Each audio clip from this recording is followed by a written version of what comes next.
Dito pa rin yung binabantayan nating low pressure area at hulingayang namataan sa layong 1,010 kilometers west o kanluran ng Northern Luzon. At base nga sa ating analysis ay meron na ngayon itong mataas na tsansa na maging isang ganap na bagyo sa loob ng 24 oras. At sa nakikita natin ay patuloy pa rin itong kikilos pa west-northwestward at maaaring ang dumaan sa kalupaan ng Hainan, China o di kaya naman sa may hilagang parte nitong Vietnam.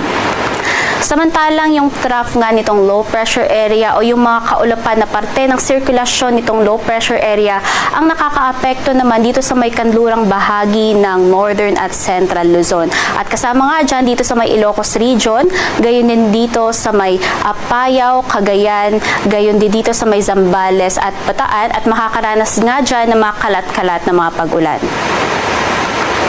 Samantalang yung southwest monsoon o hangin habagat natin ay patuloy na pinapalakas nitong low pressure area na nasa silangan ng Northern Luzon. At nagbibigay nga yan ng mga kalat-kalat ng pag-ulan dito sa may Palawan, gayon dito sa may Mindoro, Metro Manila, Cavite at Batangas. Meron pa tayong isang low pressure area na binabantayan at meron nga itong katamtaman na tsansa na maging isang ganap na bagyo sa loob ng 2 araw.